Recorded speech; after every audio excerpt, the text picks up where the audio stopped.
never known. Don't know where it goes, but it's home to me and I walk alone.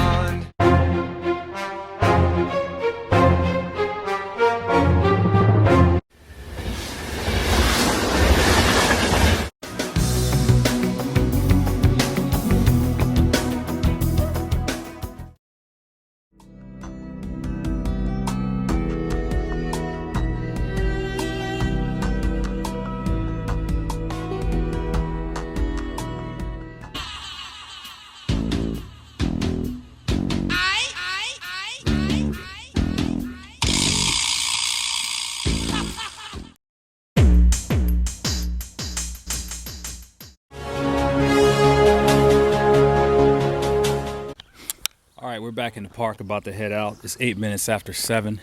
I'm gonna do 16 miles today. This is day 91.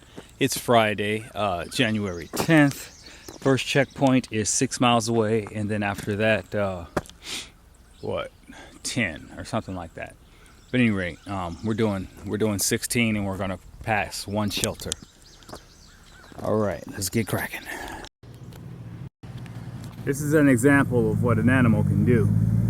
They break the trash can, pull out the bags, and then drag it across. So that's what bears do. They can just pretty much push their weight on there and then pull everything out and just drag it across. And this is inside the park. There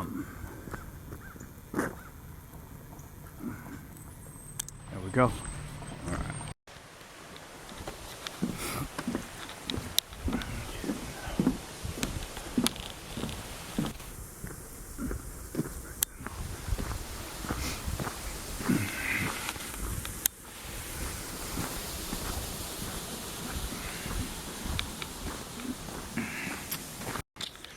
So I had a big dinner last night at this Italian restaurant.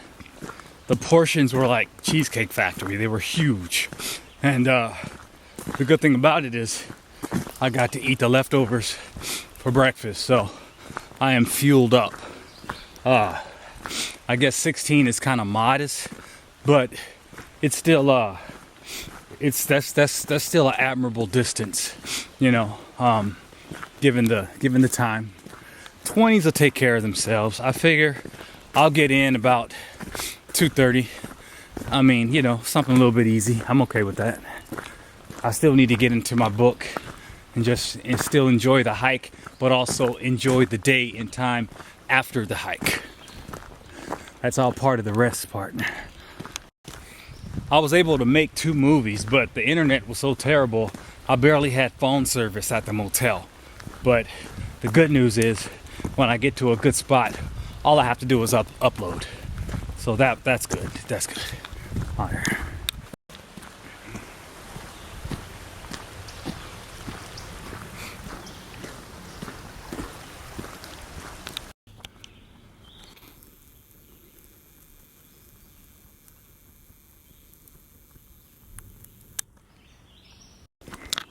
The problem with being the first one on the trail in the morning is that across this line is like numerous spider webs. I'm probably trailing 50 filaments of spider webs dangling behind me, you know, from my ankles to my cheeks. I can just feel that like silk little thread flowing behind me. It's amazing.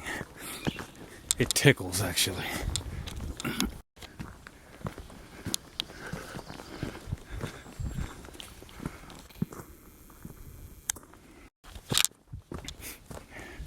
You know, when you have your hand in a lot of things, to say that when you are a jack of all trades, so to speak, you find yourself in a position where you fail a lot, you know, or things just didn't work out. But if you can make the practice of looking at every failure as literally practice, you know, when you can have that state of mind to say, well, if I look at every failure as simply practice, then at the end of the day, you can turn a loss into a lesson. And then you can be grateful that that's one less hurdle you have to jump over down the road, you know? And when you get enough practice in and you put enough hurdles behind you, at some point the race has got to end.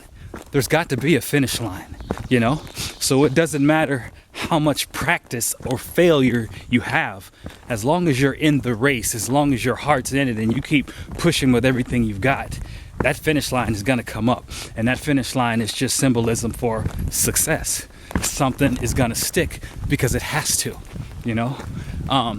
Before everybody can love a winner, they gotta root for the survivor, the one that just keeps on pushing, you know. And pretty much that's what we're celebrating, the enthusiasm. We're celebrating the will, that never die attitude, okay? And you embody that, and you encompass that when you constantly try.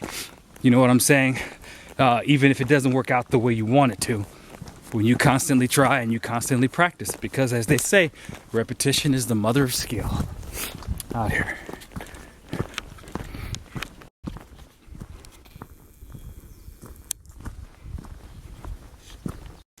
So there's a trend going on that makes no sense to me. You be the judge. So a hiker gets sick. It could be anything. It could be a foodborne illness, water, stomachache.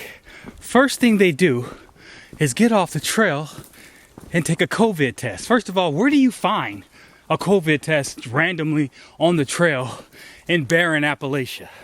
Second, they wait, get the test results, find out they're COVID positive, then they come back to the trail and like, hey, I'm COVID positive. What do I do now? Does that make sense to you? And it's like, I'm just looking at them like, first of all, we're all vaccinated. And even if we're not, you know, no big deal. Second, it's my philosophy is don't test, don't tell. If you're sick, get off the trail. You don't have to advertise it. And if you got COVID, why would you bring it back to the trail and advertise it? Does that make sense to you? Anyway, there's been 2 people that I've heard have already done just that. And there was a third person I was doing something similar to that. It's almost like they see COVID as a badge of honor, and so they're coming back to the trail with it. And they're like, oh, stay away from me, I have COVID. And it's like, okay, why are you here then? Anyway, it's weird out here.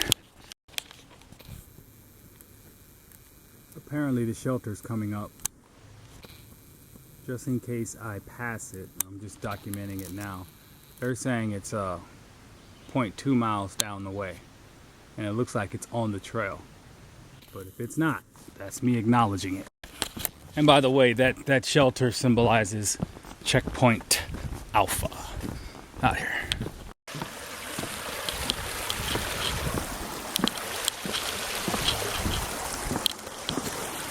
So I know I traveled more than 0.2, and it said that the shelter was 0.2, but it really didn't make it. It was like it wasn't even labeled. It was just a sign sitting off trail. And that's what I'm saying about these shelters. Sometimes people just get lazy. I didn't even see a blue blaze. So if I wanted to stay at that shelter, I'd be pissed right now because I'd have to turn around, because they made it seem as though the shelter was on the trail 0.2 miles, which, as you can see, it was not out here. I'm going to pull out the book and reorient myself just in case I'm wrong. So where the book clearly stated that the James Fry shelter was west of the AT, it did not, the looking at the trail itself, the signage did not dictate, it did not make that clear. So the shelter is past, it's behind me. We're going forward now. We got 8 miles to the terminus today. It's 10 o'clock. There's a road, well, coming up, there's going to be a road coming up at 8 miles. As you cross the road, there's going to be a gas station, and there I don't know that I'm going to go inside. Maybe I'll buy something. We'll see what happens. That'll be right about lunchtime or thereabouts. Anyway, out here. Ever since Maryland, or really West Virginia, the trail has been somewhat mellow, such that I don't have to carry a wet bag anymore. As you know, that wet bag added at least 10 miles to my weight. And when I say wet bag, I mean like I had a regular food bag, and then I had a bag that was just stuffed with stuff, you know, ready to eat food, you know. So I'm losing weight that way, and the sense is that the trail ahead is not putting the same demand on my body as it was before, when I actually needed all the calories that I can get just to balance out what the rigors of the trail was doing to me. This right now is going to be a cakewalk for a minute, and I think my body has had a balance of recovery such that I can go back to my normal regiment, you know, not necessarily eating once a day, always be consuming, but at the same time I don't have to break my back trying to carry it, because like you know, like I said, food has been so frequent that or prevalent, in fact, that I haven't had to eat out of my dry bag, meaning my actual food bag, for like 100 miles. So there's no sense in me carrying, you know, double and 4 times the food that I need when all my sustenance is literally on the trail waiting for me. So in that sense, I'm gonna be moving a little bit easier and faster, okay? But at the same time, not burning the same amount of calories that I was burning before, going up mountains and whatnot. So little by little, we're making the tweaks. We adapt as the trail changes. There is no one size fits all here.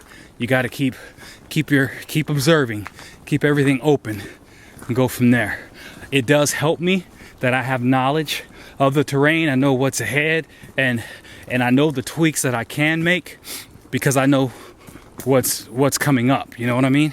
And that's just the advantage of knowledge, and that's probably why I'm doing these videos, so you can take from what I know and be like, well, if it works for him, it works for me, kind of thing, you know, even though I just said not one size fits all.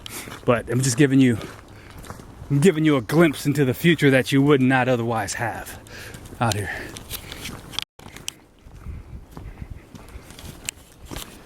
Even though my doing 16 today may sound like a layup, I'm looking forward to sleeping. So basically, I don't see no reason why I won't do a fire, you know, but we will see. I want to get to camp.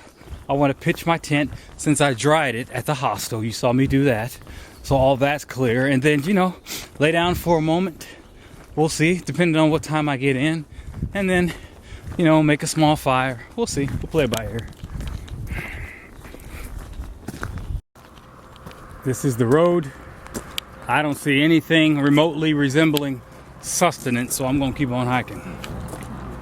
Now, if I were starving and in need, I guess I could pull my book out and walk a road and see what's what, but it's not that serious. It's 10:30. I'm good. I'm just going to continue to hike. If I don't forget, I'll get the soil sample at the next shelter. I meant to get it at Pine Grove Furnace, but events were moving so fast, it just totally slipped my mind. I had no way of knowing that I'd be in a hotel and not sleeping there, but these things happen. Pennsylvania's Pennsylvania. So if I remember, I'll get it at some point, but the plan is when I get to this shelter, get my soil sample from Pennsylvania. Right here.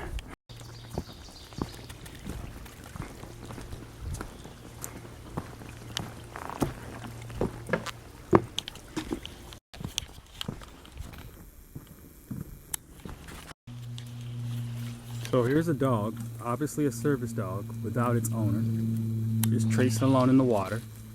I just called him to me, and we'll see what goes from there.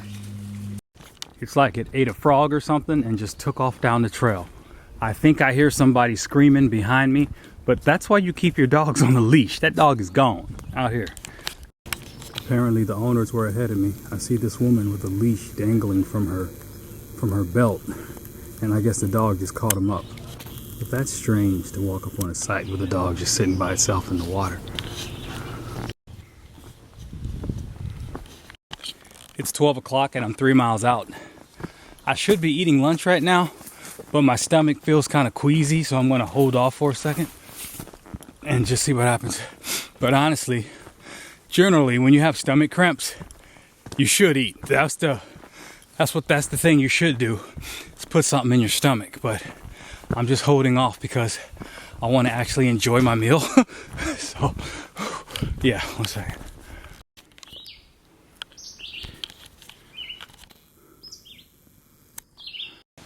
It's time to enter the rock maze now.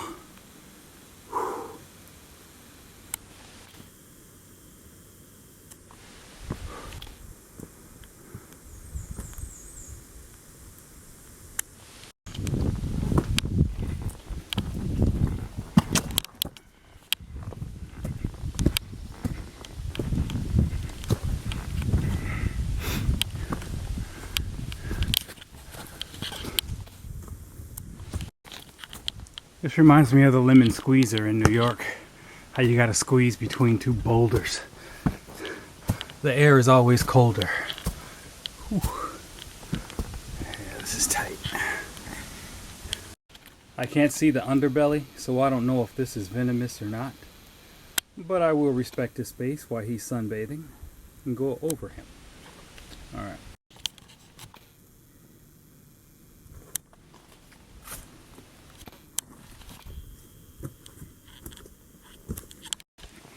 Another hiker once told me that they were thinking about quitting because they're not having as much fun as everyone else, it seemed.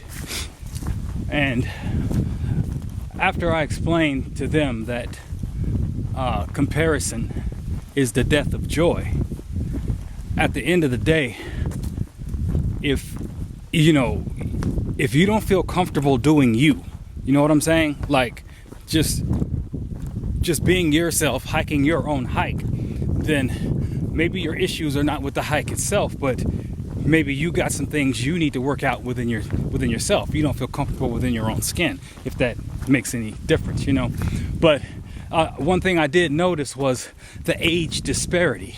You know what I'm saying? If you're 70 years old, and there are 70-year-olds out here, you can't be like you can't lament about the spryness of these kids and 26-year-olds bouncing from rock to rock. I mean, dude, kids are made of water. They're supposed to be Gumby.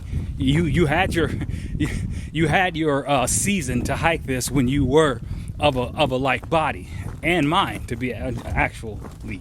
But basically, at the end of the day, you have to hike the trail with what you got.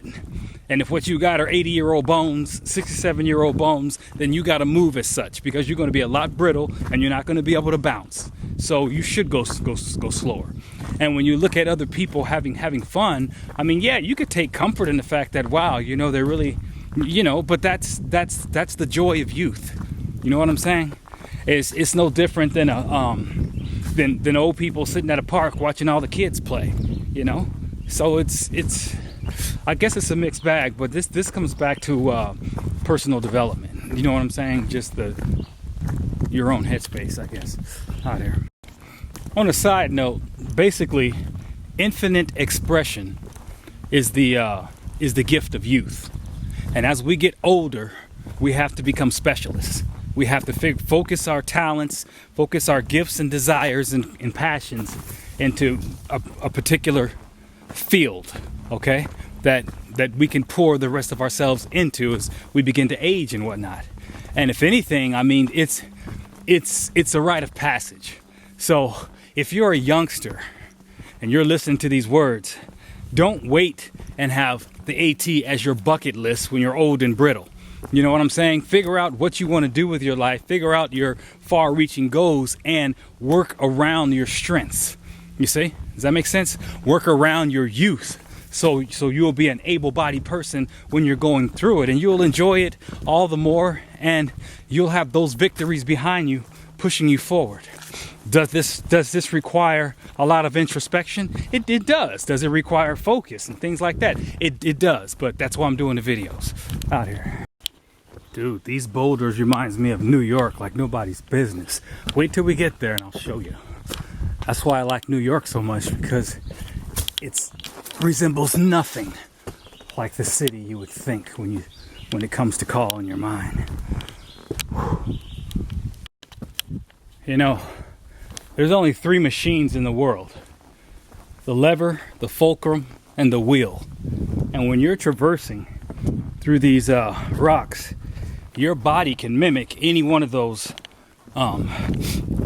devices, machines, however you want to put it, and it's knowing what would be the appropriate motion. It's kind of like rock climbing, especially with your pack on, to get the most whatever it takes, whether it's leverage or balance or trying to bank off. It's kind of like I'm doing geometry and trig when I'm out here, because I got to put a foot behind me, an arm in front of me, rolling over stuff. It's amazing. But you got to use all the skills in your box. So the more you know, the safer it is to traverse this kind of stuff, and the easier it is. And that's what makes it fun, even though it's dangerous out here. Right now, I'm pretty confident that my pack is 50 something. It's under 60. It's under 60 because it gotta be, with all the stuff that I'm doing. But I do realize when I get to New Hampshire and Maine that there's going to be parts of that trail that I'm going to be traversing where it's going to be necessary that my pack is at least 45 or lower, because I'm going to need that balance. You know, the counterbalance can't be more than 1/3 my weight. And so basically, for me to get maximum torque and leverage and things of that nature, my pack can't be 1/3 my body weight. It has to, the lighter it is, the better. And I understand that. So it's like I said, it doesn't matter what I start with. It doesn't matter how much weight I'm carrying right now. I do know as I go further north, I'm going to have to get lighter for my own safety and for the own enjoyment of my hike itself, you know? And so you don't get caught up in the numbers in the moment. You know what I mean? I know this coming forward. I know this as I go forward because of my experience with past through hikes. But it's like I told you before, if you're not constantly, you know, tweaking this and doing that, then you're not gonna, you know, you just have to mesh. You have to constantly adapt as the trail changes. And this is Pennsylvania is a stark difference from Maryland and Virginia and so forth. And as you go forward, when you're talking about the two pillars, the cornerstones, talking about New Hampshire and Maine, yeah, you're really gonna come with you got to come with everything you've got. You got to be smart, you know. Anyway, yeah, out here. Let me preface that to say you got to be smart and light. When I say smart, I mean you have to be light so that you can have maximum strength, maximum torque, and maximum agility when you're trying to move. And that specially pertains to Mahoosuc Notch. That is something like, I actually in 2005 I damn near pulled my shoulder out of socket in Mahoosuc Notch because my pack was too heavy and I was trying to literally pull myself up, and that was just too much weight to the left side. And so yeah, I just strained my shoulder muscle. But that was the lesson learned. Coming up out of there, I'm like, okay, this pack is too heavy, you know, Katahdin is a few days away. Why am I carrying all this weight? That kind of thing out here.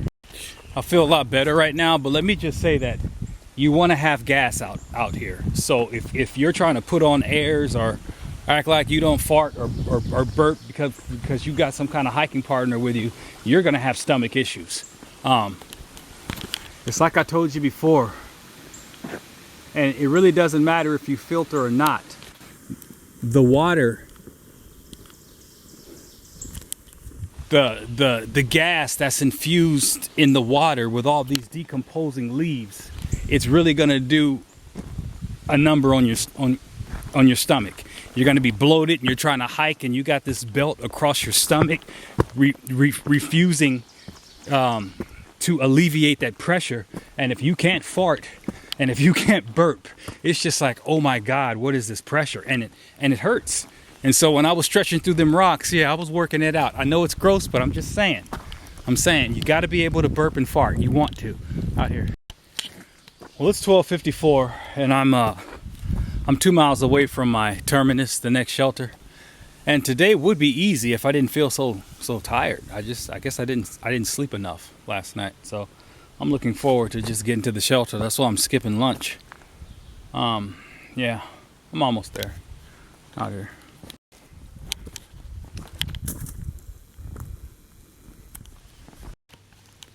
Tell me that don't look like a cave. And you can see how the wood was structured to block off a little bit. It's crazy. Just like bugs aren't pests until they enter your home and then you have to kill them. I don't go poking my nose into like cubby holes and things like that, no matter how curious I am. I'm gonna leave that to just the mysteries of the ages and do my hike out here. I didn't make it to the ripe old age of 52 by accident. And we all know how curiosity killed the cat. So I'm a live and let live kind of guy.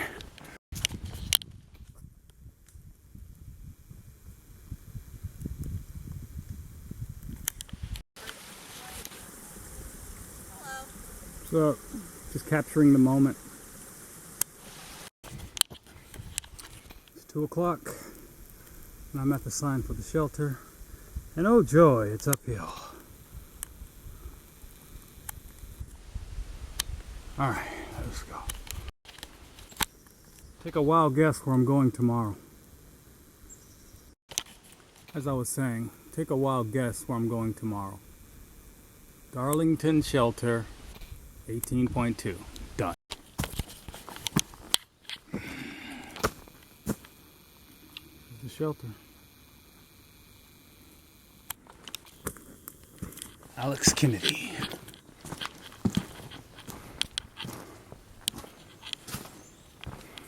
Wow.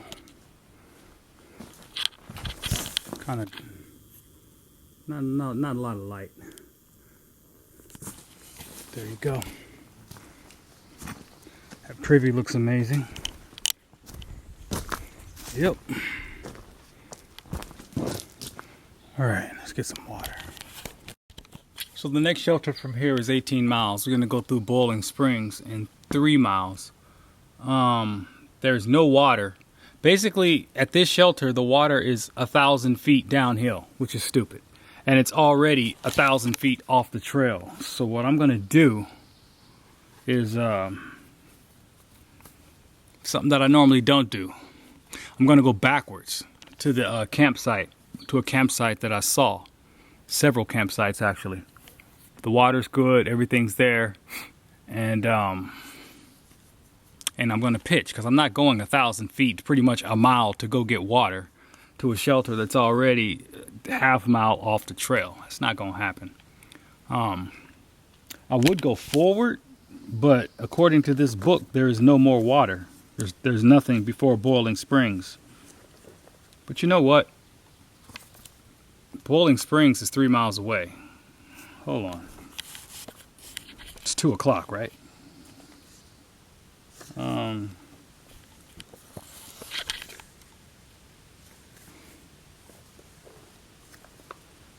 All right, 20, 23. Yeah. Long distance hikers, no permit needed. All right. All right. Fine. I'm going to go to Boiling Springs. It's 3 miles up out here. So we can call today a 20-mile day. It is what it is out here. Although I'm kind of tired because I didn't really get good sleep last night, I still have the strength and the power to do 3 more miles. Boiling Springs is a built-up area. They have restaurants. They have a lot of stuff.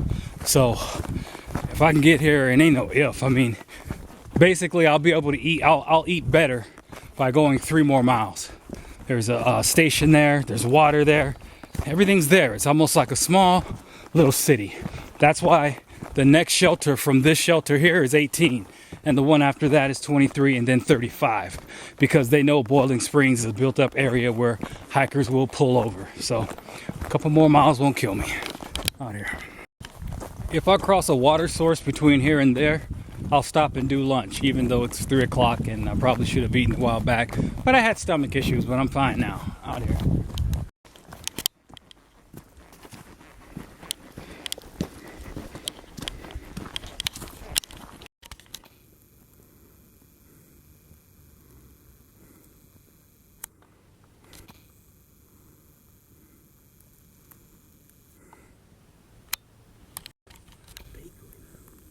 I'm calling it a bakery, but there's There's the one eatery in town that everybody goes to. So there's a. All right, I'm on top of this mountain. I just bumped into a local who lives a mile away from Bowling Springs, and I inquired about that bakery. And he said, he called it the Bowling Spring Tavern, something like that. He said they never recovered from COVID. They're not open. That sucks, because that was a nice place. Very good food. But he gave me some intelligence. There's still the gas station, and right across the street from the gas station is a BYOB restaurant. He said he didn't call it a close second, but he said it's something. Fact of the matter is, if I'm going to Bowling Springs, I'm gonna eat some real food. So one less day I gotta eat out of my pack. 'Cause like I said before, when you get to these towns and stuff, you rarely eat out of your bag. And plus, trust me, I'm gonna eat some real food today out here. It's 2:43. This is gonna end up being a long day. I'm at 3 o'clock right now. I started at 7, so I've been hiking for 8 hours. I'm not tired or nothing, but when I get to town, I'm gonna eat. There's no place to camp in town, so guess what? You gotta hike out of town, so I'm gonna probably be at 24 miles before all this is over with. I'm not tripping, but like I said, your long days are always unexpected. Something you didn't plan. I figure I'd be at camp by 2:30 taking a nap right now, but it is what it is. All right, let's go out into the civil society. This is where you get to work on your suntan. Bowling Springs is it's not a covered hike. The closer you get, the more you're exposed. But it's late in the day, so we're all good. I like the sun anyway. If it were raining, it would suck right now. But at least the grass is mowed. I feel like I'm totally exposed. I see deer out there in the field with my naked eye.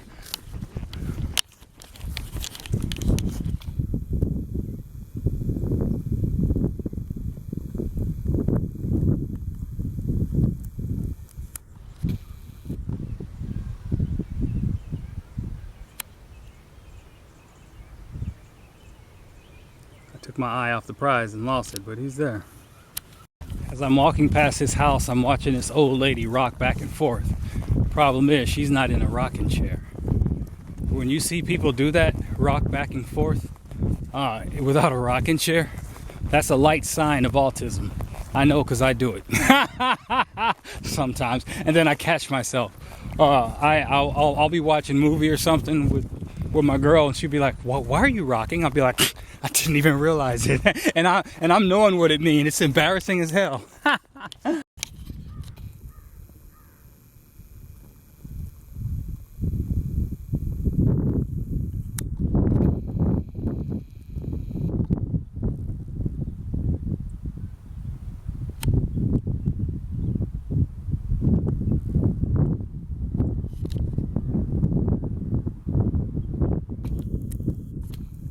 And that's the second one right there. In 2015, I was mimicking the opening scene in Gladiator when he's going through the field like this. It just reminds me, you know. And if you haven't seen that movie, it's excellent, by the way. After walking through the cornfields, we're back in the trail.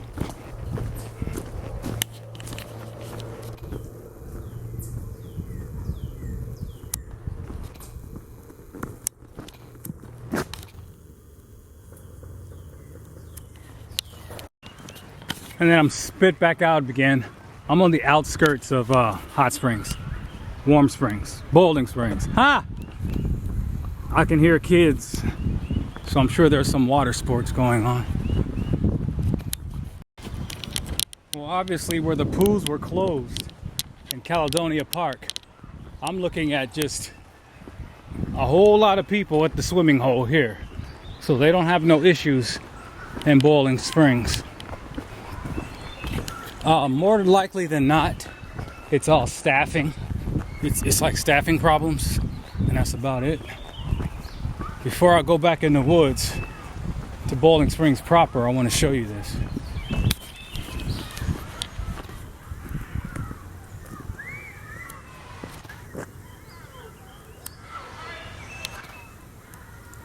Look at that, right?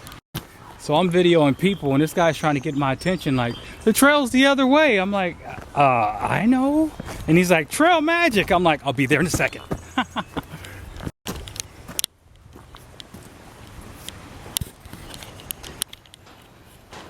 That reminds me of the Luxor at Vegas. What's this I hear about trail magic? I was taking video because most of the swimming pools on the trail have been closed. So I was surprised. I was worried there. I thought you were going to go off the trail. Oh, no, I was just surprised to see all the kids and Would you everything. like a couple hot dogs? Yes, I would actually. Thank you very much. A couple pizza places around here. Nice. We'll call this the appetizer before we go eat. That trail magic was right on time. I feel like I'm waddling right now. 2 hot dogs, 2 bag of chips, 2 honey buns, 2 Coke, all that stuff. Gatorade. I am fit to be tied right now. So it's 4 o'clock. He pretty much gave me dinner. I'm just gonna see what's what, walk around a little bit, and then decide. I'll end up stealth camping. I'm already at 20 miles right now. But this is Boiling Springs.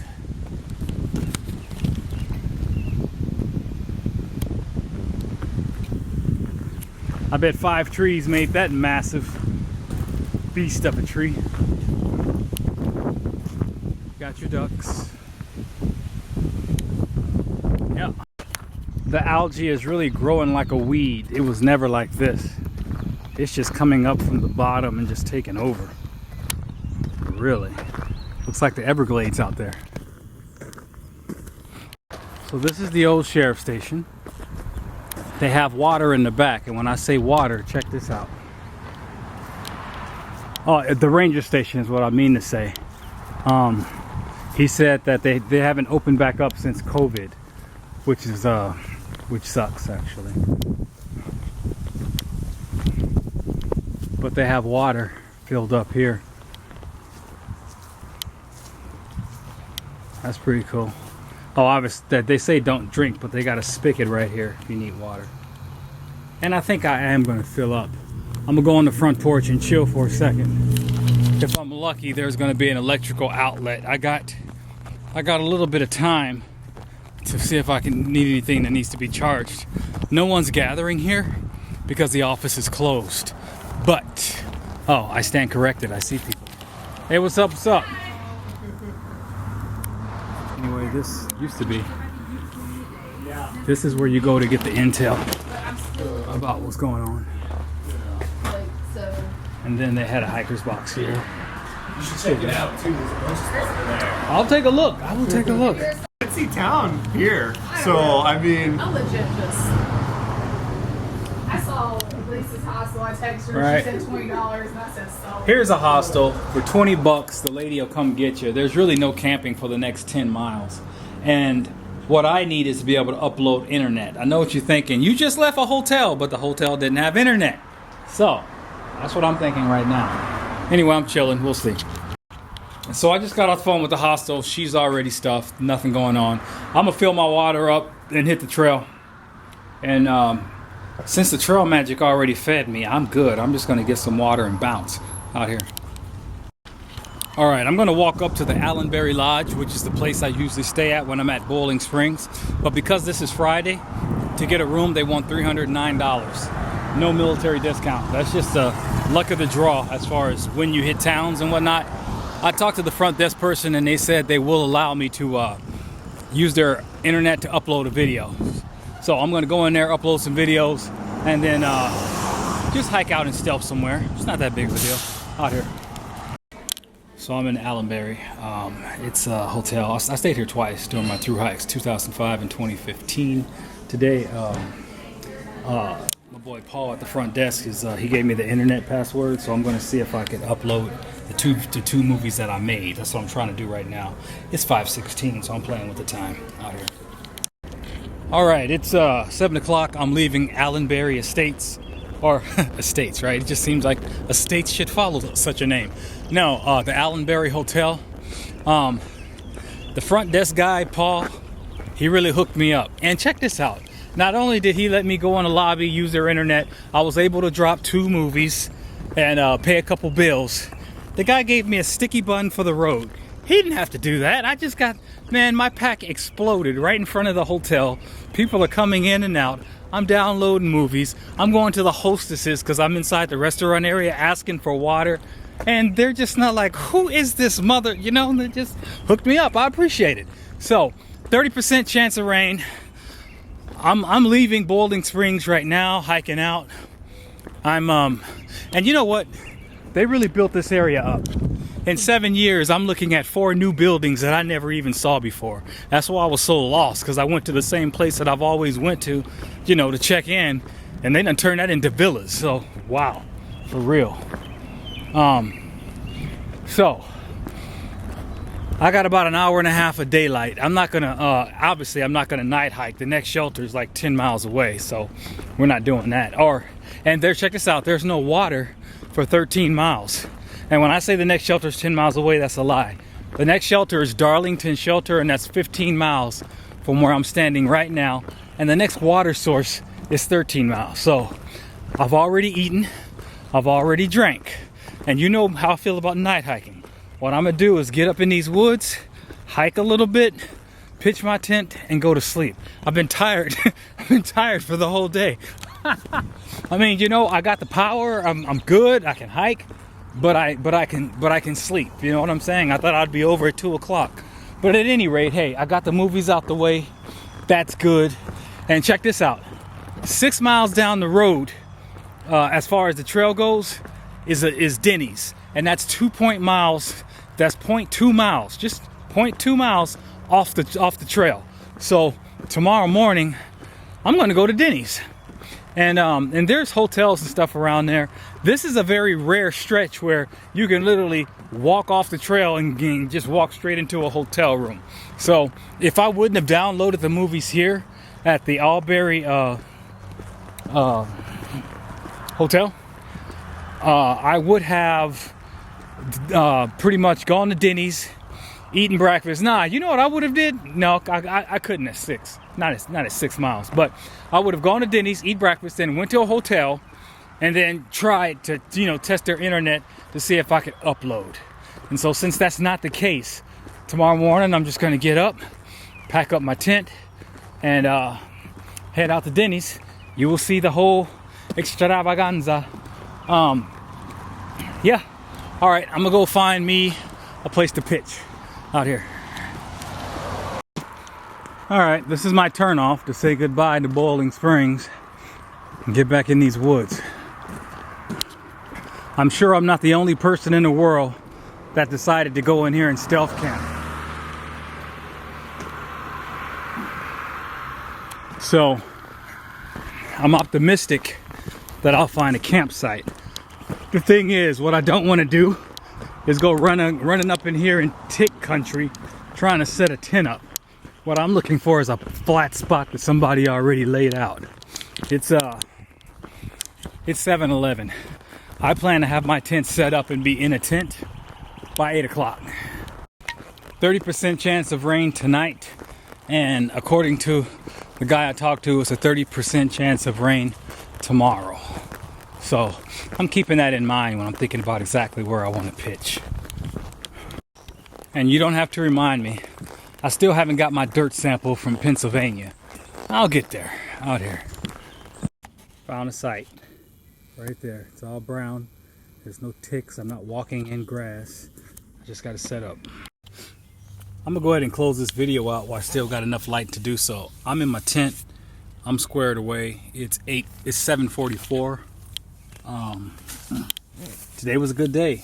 Day 91. I covered a lot of miles. I'd probably say I did 22 today. Maybe 21. I'll call it 22 because it makes me sound better, you know. So today was a good day. And I got some stuff done. A lot of trail magic. The kindness of Paul. The kindness of, the guys that did the trail magic were called Twin Oaks. They were actually twin brothers. One is called Oak and the other one is Twin Oak. So that worked out really well. I really didn't have to spend any money at all because that pretty much fed me well on the trail magic. Tomorrow morning I'll be hitting Denny's 6 miles up the road, when I get out of here. And yeah, I will holler at you guys tomorrow on this June 10th, day 91. And I must say, today was a good day out here.